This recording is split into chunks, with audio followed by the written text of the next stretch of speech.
শুরুতেই যাচ্ছি রাজশাহীতে সহকর্মী তারেক মাহমুদের কাছে। তারেক, টিকাদান কর্মসূচি কি রাজশাহীতে শুরু হয়েছে? শিশুদের নিয়ে কি অভিভাবকরা আসতে শুরু করেছেন? বিস্তারিত জানাবেন।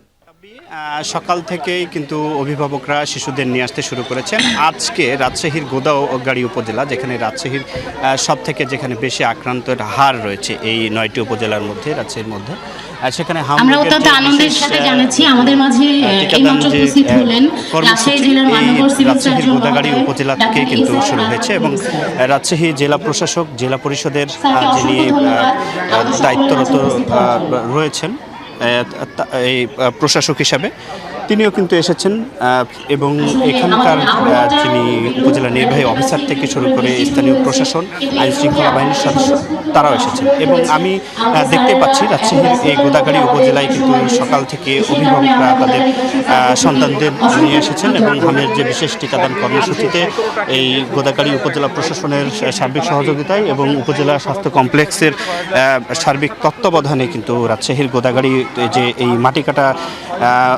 এই ইউনিয়নে মোট 27টি কিন্তু আজকে 27টি স্পটে কিন্তু এই যে টিকা দেওয়ার যে কার্যক্রম সেটি অনুষ্ঠিত হবে এবং এই গোদাগাড়ী উপজেলায় মোট 45,000 ডোজ টিকা দেওয়া হবে এবং এই এখন পর্যন্ত গতকালকেও কিন্তু আমি যতটুকু জানাচ্ছিলাম যে মোট রাজশাহী মেডিকেল কলেজ হাসপাতালে 3 জন মারা গিয়েছে, ভর্তির সংখ্যাও বেড়েছে, আক্রান্তের সংখ্যাও বেড়েছে এবং এখন পর্যন্ত কিন্তু আমরা যতটুকু দেখতে পাচ্ছি রাজশাহীর মধ্যে 9টি উপজেলার মধ্যে সব থেকে বেশি আক্রান্তের হার কিন্তু রাজশাহীর গোদাগাড়ী উপজেলায় এবং সে কারণে আজকে রাজশাহী জেলা প্রশাসক আনুষ্ঠানিকভাবে যে টিকাদান কর্মসূচি সেটি কিন্তু এই গোদাগাড়ী উপজেলা থেকেই শুরু করেছে।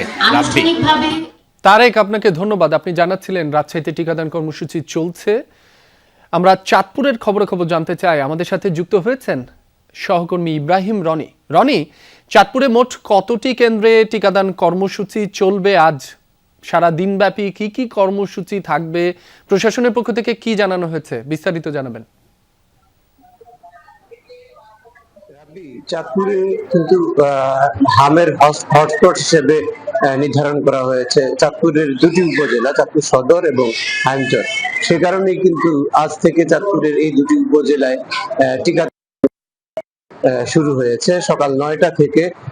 আমি আছি এই মুহূর্তে চাঁদপুর সদর হাসপাতালে, যেখানে কিন্তু সকাল 9টা থেকে টিকাদান শুরু হয়েছে। অফিস আমাকে জানিয়েছে 4টা পর্যন্ত এই টিকাদান কর্মসূচি। এই সদর এবং হাইমচরে জন্য 7,000 ভায়াল করে শিশুকে টিকা দেওয়া যাবে। সেই লক্ষ্যে জেলা প্রশাসন যেমনটি জানিয়েছে যে প্রায় এই দুই উপজেলায় টিকাদানের টার্গেট তারা নিয়েছেন। আজকে আসলে টিকার জন্য তেমন কোনো আনুষ্ঠানিকতা রাখা হয়নি, এমনকি জানা হয়েছে শুধুমাত্র টিকাদান কর্মসূচিটা যাতে করে সুন্দরভাবে করা যায় সেই চেষ্টাই ইপিআই কার্যক্রমের মাধ্যমে, অর্থাৎ ইপিআই টিকাদান যেসব কেন্দ্রে হয় ওই কেন্দ্রগুলোতেই কিন্তু এই টিকাদান, এই হামের টিকাদান চলবে 4টা পর্যন্ত। তো এই ছিল চাঁদপুর থেকে সর্বশেষ। রাব্বি, আপনাকে ধন্যবাদ।